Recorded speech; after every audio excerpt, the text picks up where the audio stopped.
핵융합 혹은 핵융합 강자 뭐 이렇게 얘기를 하면 다들 깜짝 놀라시더라고요. 도대체 뭐야? 듣도 보도 못했는데.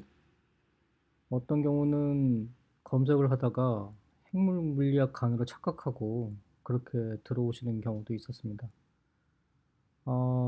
제가 이 핵융합 강자라는 거를 사실은 리드프 액션하고는 별도로 하고 있는데요. 핵융합 강자가 뭐냐? 사실 이건 분야가 굉장히 넓습니다. 창업 분야에도 응용을 할 수가 있고요. '내가 도대체 뭘 할 수 있지? 내가 하고 싶은 게 도대체 뭐지?' 이런 고민하시는 분들 많잖아요. 그런 분들을 위해서도 이 핵융합 강좌는 아주 유효합니다. 그리고 이 핵융합 강좌하고 사실은 리드 프랙션하고 공통점이 하나 있는데요. 뭐냐? 퍼실리테이터가 있다는 겁니다. 그냥 단순한 혹은 일방적인 강의가 아니라 퍼실리테이터 방식으로 전체 진행을 하기 때문에 그런 세미나죠.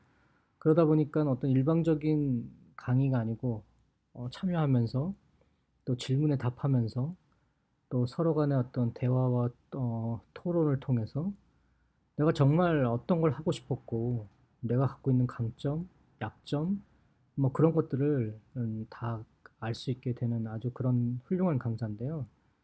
무엇보다도 이 강좌에서는 곱셈의 법칙이라는 게 적용이 됩니다. 곱셈의 법칙이 뭐냐? 결국 이것도 리드 팩션하고 비슷한 맥락인데 저 혼자서 생각을 하고 저 혼자서 뭔가를 하려고 할 때는 한계가 있죠. 이게 도대체 중이 제 머리 못 깎는다고 하잖아요. 그래서 이게 도대체 잘하고 있는 건지 못하고 있는 건지 제가 이 핵융합 강좌를 예전에 사장학개론 사장들만이 모여 있는 그런 모임에서 한 적이 있습니다. 그때는 왜 이 핵융합 강좌가 더 좋았냐면 각자가 다 사장이다 보니까 나름의 갖고 있는 고민들이 다 비슷하거든요.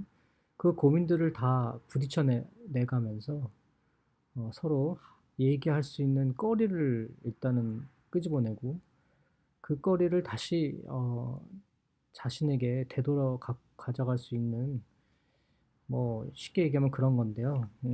이게 뭐냐면 좀 한번 설명을 해 볼게요.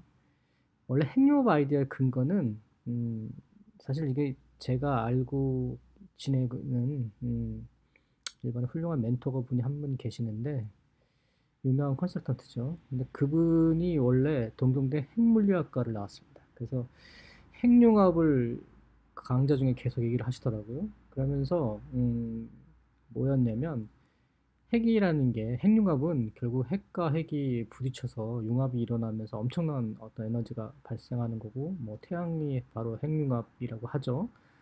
반대로 핵폭발은 완전히 그 분해돼서 폭발하게 된 거잖아요. 그래서 핵융합과는 완전히 별개의 그런 엄청난 그 다른 쪽의 에너지가 되는 거죠. 근데 이제 저도 광고쟁이로 오랫동안 10년 이상 생활했었습니다만 아주 예전에 이 아이디어는 도대체 어떻게 생기는 걸까라는 거를 봤을 때 아이디어라는 게 무에서 유를 창조한다는 게 아니라는 거죠. 결국 아이디어라는 거는 기존에 어떤 요소가 있고 그 요소 플러스 알파 뭔가 어떤 새로운 조합 말고는 아무것도 아니다 라는 거를 제임스 웹 영이 본인의 어떤 강좌에서도 얘기를 하고 있는데요. 우리가 사실은 무에서 유를 창조하고 있는 것 같이 보이는 모든 그런 사상들이 있습니다. 어떤 아이디어나 뭐 책 쓰기도 그렇고 제품 만들기, 그다음에 뭐 포지셔닝, 그리고 나만의 브랜드, 뭐 다들 그런 고민들이 많잖아요. 도대체 내가 뭘 할 수 있고, 내가 뭘 해야 되고, 나만이 할 수 있는 게 뭘까? 계속 아니면 사업에 좋은 게 없을까? 도대체 뭘 해야 될까? 고민이 많은데, 그게 특히나 도대체 무엇과 무엇을 조합하면 좋을지를 모르는 겁니다. 그래서 생각해낸 게 사실은 핵융합이에요. 이게 뭐냐? 여기 오른쪽에 그림이 있습니다.만 그러니까 핵과 핵이 융합이 되면 어떤 방대한 에너지를 도출해내는데요. 태양은 수소 핵 원자 핵끼리 핵융합을 해서 저 어마어마한 방대한 에너지가 발생하고 있다고 합니다.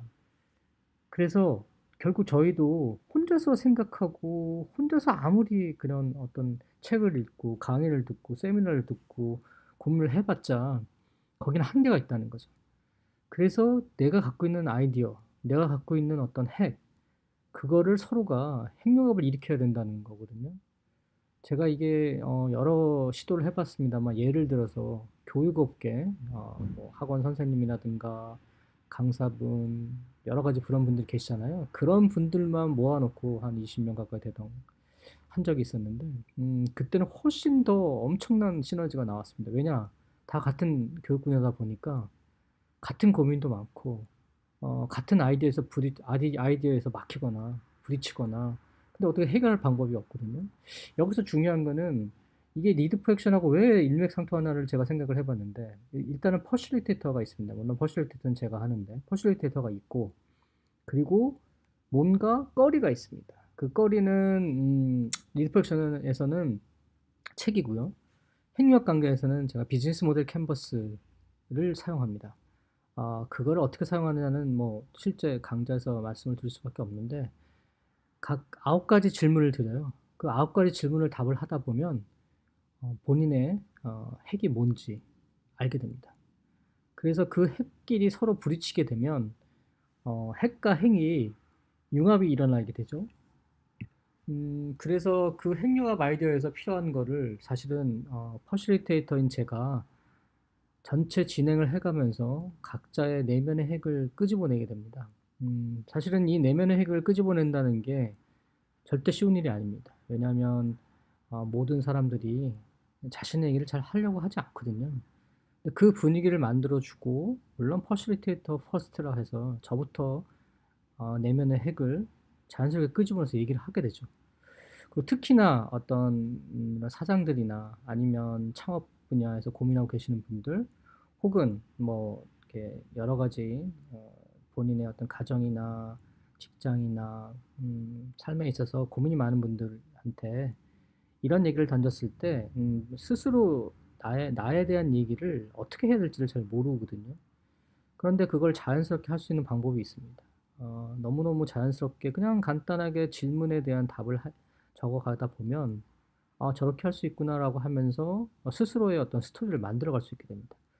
그래서 이제 특히나 내가 알고 있는 사업 분야에 대해서 얘기를 하게 되면 중이 제 머리는 못 갔지만 다른 사람의 이야기는 들어줄 수 있고 어떤 지적을 해줄 수 있거든요. 근데 물론 이것도 지적만 해서는 안 되고 퍼실리테이터는 제가 잘 조율을 하지만 퍼실리테이터라는 게 굉장히 쉬운 것 같으면서도 사실은 굉장히 어렵습니다. 저도 한 3년 가까이 퍼실리테이터를 리드 포 액션이나 아니면 이런 행위학 강좌, 뭐 다른 세미나들에서 제가 수강도 해보고 퍼실리테이터도 해보면서 정말 많은 어떤 그 퍼실리테이터를 해봤는데요.